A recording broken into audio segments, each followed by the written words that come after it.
Right, before we get on with the video and before my camera dies because I didn't fully charge it, we are going for a ride on Sunday. This Sunday, the whatever the fuck it is, this Sunday we're gonna go out for a ride around Box Hill. It's just gonna be me and Mike and two other guys. So other guy's got an MT10 and another dude has got an MT07, so it's just gonna be two MT10s, two MT07s. If you think you can keep up, you're more than welcome to join. We don't do a lot of waiting about, so we will wait for you at the end of where we're meant to be. And I would prefer if people had like experience riding in groups already to come, because this isn't like a whole day ride where we're gonna have a mix of skill levels. I think these guys that are coming with us are pretty good at riding, so we're going to be pushing it a bit, obviously within the limit. So I'll put the details in a freeze frame now, so feel free to pause the video so you can put it down. And if you have any questions you want to ask, leave them in the comments below in this video and I'll answer them as soon as I can. I usually have my phone on me all the time, or I'm by a PC editing or gaming or doing some work along the side, so I will reply immediately, or as soon as I see the comment I will reply.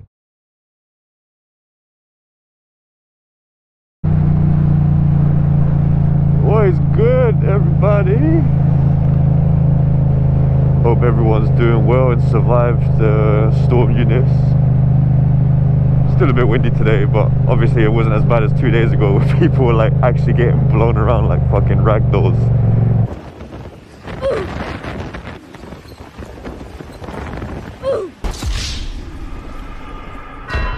Which I never understand. It's like, do you not know how to walk? Or like, just doing it? They gotta be doing it on purpose, right? There's no way people just get willingly blown around like that, because it's, you know, your self-preservation kicks in. Or your pride. You know, you just don't want to get blown around like some fucking straw doll. Anyway, so weather's calmed down a little bit, it's not raining. I thought I'd come out and buy some things that I need to buy. I was just going to do some quick errands, mostly for like a little project that I'm doing. Recently bought a 3D printer. I'll show you guys later when I get back home again. We'll do it like we'll do a little recording in my room, my little man cave, where I got my editing set up. And oh, we gotta go at my 3D printer, and you guys can see what I've been working on. It's GoPro mounts basically, because I've been seeing people selling them on the internet, these cool little GoPro mounts, and they're decent. I mean, they're not expensive, they're like 15-20 quid depending on like what. Jesus Christ, it's a random plastic bag in the middle.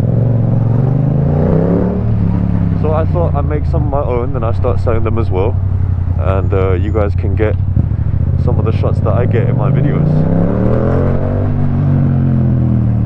And I thought that'd be pretty cool, you know, because then I get to design some cool stuff that I can use to make my videos look nicer, and you guys can buy the stuff that I'm making to get the exact same video quality and angles that I get on my videos.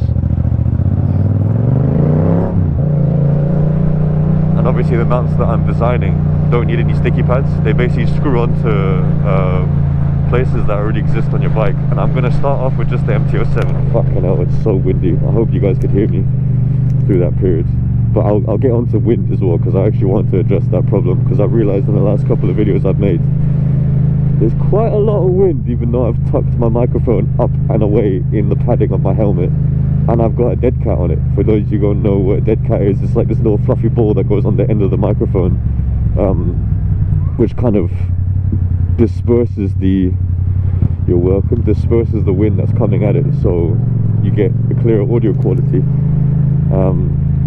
But I don't know where it is, if it's with the mic not liking to pick up low frequencies, and the bike is slightly low frequency noise than the actual wind that's coming in. So microphone likes to pick up the wind, it doesn't really like to pick up the my voice and the bike. So if there's loads of wind, it kind of gets overpowered by the wind.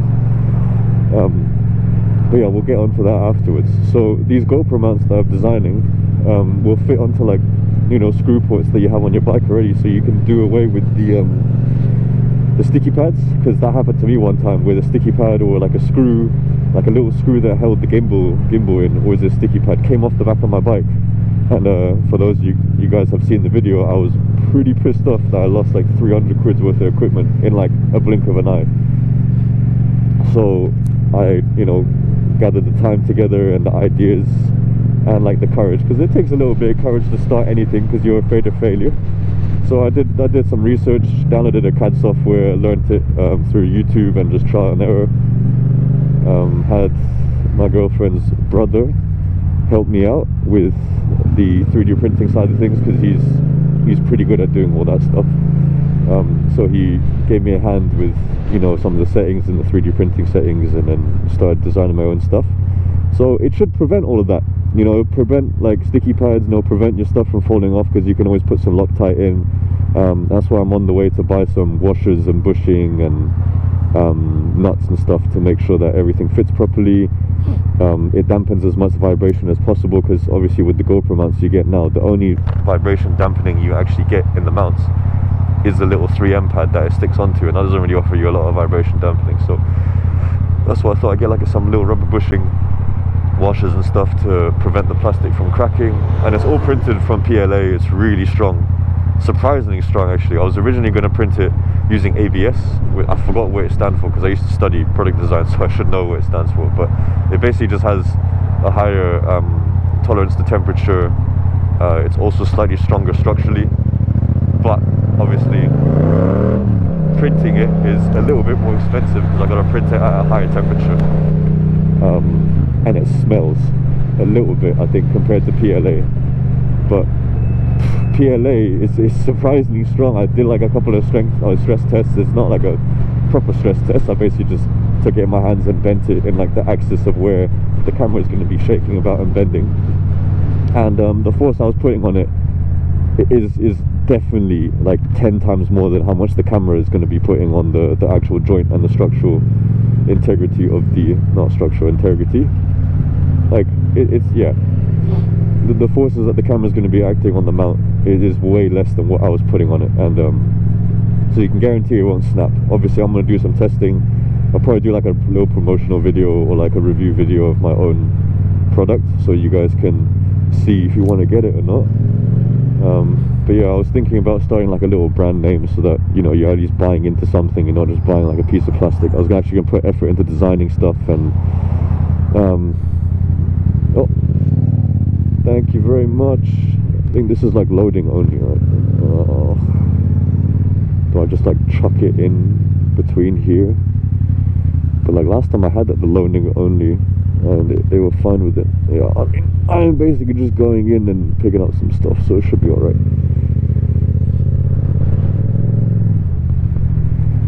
Should have probably ordered it online first, but just wanted to get out of the house before it got a bit too cloudy and started raining. So there's going to be 2 parts to this video. I'm gonna, well, 3 parts at least. This little part, gonna install it, do a quick rundown, and then I'm gonna stick the 360 camera on the back where this GoPro mount is designed to be, and then you lot can see what it looks like. But for now we have to go in and pick up, hopefully they have it available. I didn't even check. It should be available here. It's an M8 washer and an M5 nut cap end with like a rounded off end. Oh god, it's still so windy. Horrible, horrible. Alright, let's go in and get this shit. Cheers, mate. Oh, did I do it? Oh, that was him. Yeah. Wow. You can do that everywhere now. Alrighty. Now we head back home, and I get to show you guys what this mount is. Hopefully the washers fit, otherwise I'd have to reprint some stuff, which is a bit of a pain. And I did want to get that rubber bushing installed first. Right, let's find out how to get this rubber bushing. Oh, that's a shame.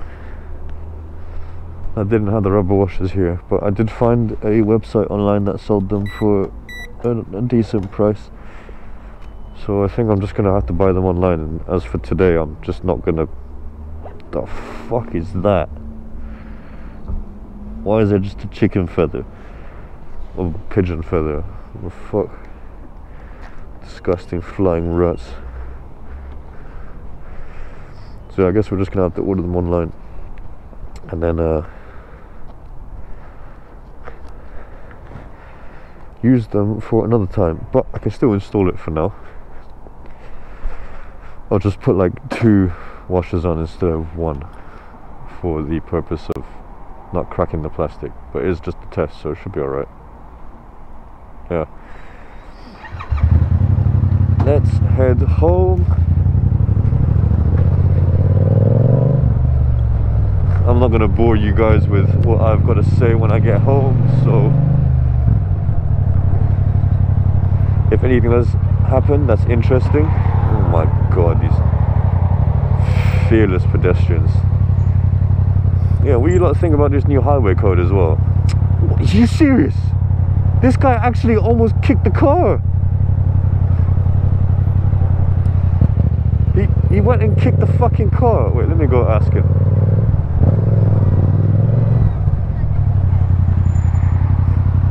Wait. Put the window down. Put the window down. No. Go. I'll pull you over afterwards. I just wanted to ask him if that cyclist actually kicked his car or not.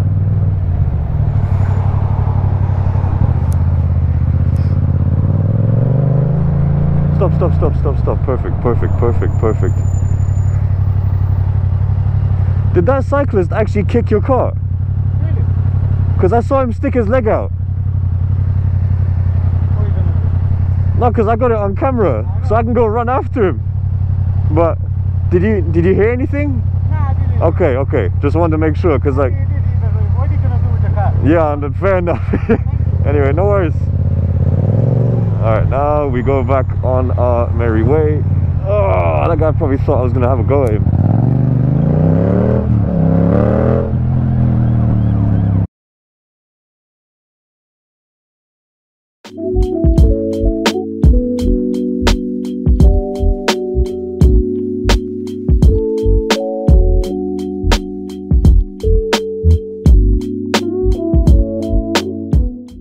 Alright, so it's done printing, and this is what we got here. And as you can see, it fits onto the back here. Let me just get some tools out. Yeah, this is my garage for now. It's really messy because obviously that's all not mine. The landlord left it here and didn't properly clean it up, so we've had to clean it up. That is completely solid sand, and he's had it here for like years. I hope it's not up. It's probably really dark in here. So yeah, let me just get some tools quickly. I just need some Allen keys. I don't know if I've had this on Loctite or not. I don't think I have, but the screw is tight enough as it is already. So obviously if you want to, which I would strongly advise you do, if you ever use this mount, obviously this is the first working prototypes. I'm not really expecting much. These are all standardized parts, so if you end up losing any, you can easily get them from Screwfix or just your local hardware store. These are just M8 washers. I think the wall thickness is a standardized sizing, so I had to actually reprint the rim here to fit that in, but it's a perfect fit. It's got a little bit of place with some movement, and that's an N5 nut that fits in there perfectly. You see how it's like perfectly sat in there. You don't need any glue, just pop it in. I allowed it like there's a little bit allowance which kind of squeezes on the actual screw itself, so that is sitting in there nice and snug. And this is really light, so compared this, which is probably like, I don't know, maybe like even a kilo, maybe like a little bit less than a kilo, to, I don't know, maybe like 100 gram or maybe less than that, you're getting a little bit of weight saving off as well. I did not think about that. Lucky me, I actually have some M8 screws that come with my like the rear foot peg delete thing. So I actually found some of these. Thanks to the washer, the plastic won't crush. Obviously I think I might need to put longer M8 screws, because I'm meant to have a rubber washer on the back there to provide it with a bit more damping. So yeah, you see you got enough room for the wheel clearance, so the wheel's definitely not going to hit. What I might do is obviously make a little bit of adjustment, see if it needs to come out a little bit more, see if it can be like closer to the rear tail, because obviously this is connected to the bike, so you don't have to worry about hitting the top part here. So let's just go ahead and do up the camera. So yeah, that is actually pretty close to the rear wheel. So I'll just have to ride a bit careful today and hope it doesn't knock the camera off. But yeah, so I guess I'd have to probably make it come out the side here a little bit, or have it stick out the side. But I don't want to make it wider than the foot peg, so I gotta, this is what I mean. It's a first working prototype. We still gotta do a lot of testing until it is working perfectly and I can start reliably selling them or using them. So that's why we're just only using it in the city for now. I'll probably print another iteration tonight based on the measurements that I take later on. But for now, let me just put this stuff back. So with the garage, obviously I'm gonna clean everything up. I've only been here for like a couple of, like 2-3 months, 2 months I think. So obviously this is all gonna be cleared out. We're gonna pressure wash it, we're gonna brush everything out, and I'm gonna have like a little tool stand and have like a bike mat. Obviously I've got my paddock stands already. Get like a proper extension, and the lights don't work either. There's like this little pathetic light up there that doesn't work at all, and this switch doesn't work, so we've got to wire everything up to make sure that it works. This is holding up very nice. There's no like wobble in it. There's a little bit of flex on the end there, which is good I guess, so it doesn't snap off and it gives it a little bit of flexibility towards the camera.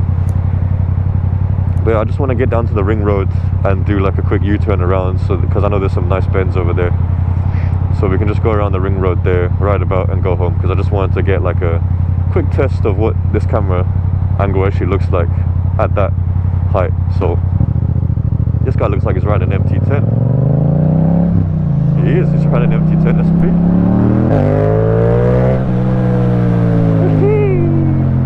How many police are here? Oh, there's quite a lot of traffic as well. We get some nice filtering with the rear camera. But what do you guys prefer though? If I'm like making a video with 2 or 3 camera angles, he definitely ran a red light. Would you rather me switch between the camera angles, or have like the main camera angle of being, you know, me at the front here, and then have the other camera angles like on a smaller picture inside the big picture? Or would you rather me cut between them, show you different angles when we're in different scenarios? So like if I'm filtering through traffic and I think there's a cool angle, I'll switch to the rear camera so you can see, you know, the cars close behind me, or like the cars that I'm leaving behind. Or I can have like a small picture of this rear camera inside the big picture. Because I really don't know. I personally prefer having it switching between, so you guys get full, you know, the full screen of a certain scene, instead of having to focus on 2 at the same time. But that's just me, and I'm not the one watching the videos, it's you guys.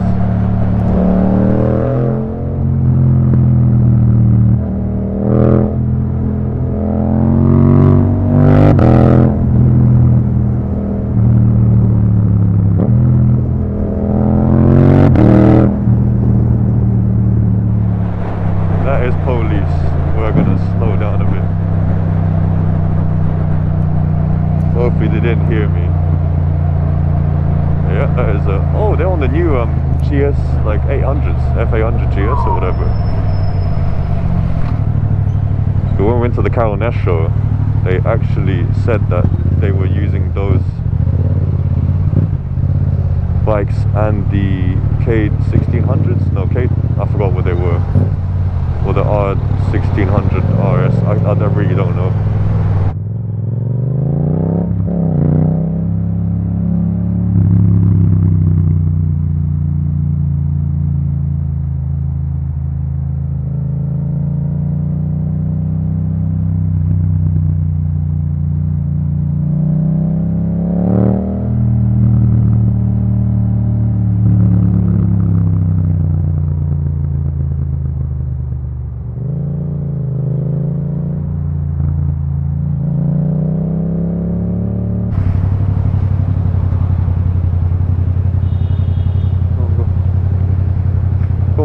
It's gonna clear up. Go for it.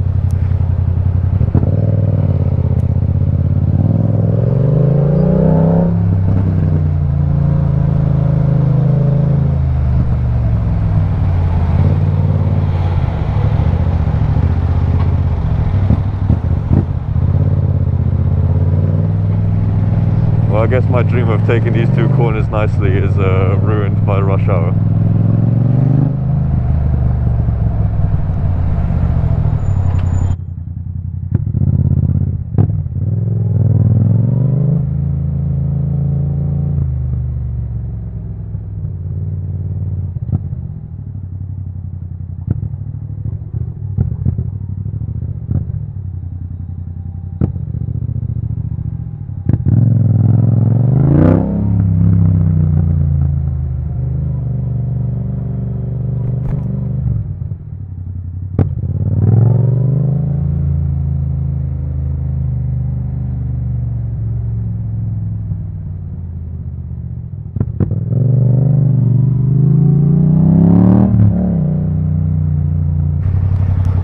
So far so good, it's held up pretty well. I don't know how long my camera is still gonna last for, so I hope you guys enjoyed that video, enjoyed that little short section at the end and me showcasing this little 3D print that I made. If you're interested in seeing more of my 3D printing, please let me know in the comments down below. I will continue to make them, but obviously if people are interested in seeing it, I might just post it to my Instagram or something. But I feel like having like a video where I can, you know, show you how I mount it, what the camera angle actually looks like, would be pretty cool. So that's why I thought it would be better to make an actual video on it than to just make a short little post on Instagram. So I will be reprinting this one to make it more usable, user-friendly to people who have like different suspension settings. So I'll have it overhang a little bit. I'll do some testing tonight. I'll reprint a couple of models throughout the week before we go on the ride for Sunday, because I will be using this mount on Sunday, because Box Hill's got some pretty nice turns. So I will be definitely using it when we're down in Box Hill, so I'll get some nice shots, especially when there's like a bunch of bikes following behind, so that would be really cool to have. But yeah, I'm just going to end the video off here because I'm going to be headed home. Hope you enjoyed the video, and I'll see you lot on Sunday or Monday if you're coming, and the video should be out on Monday.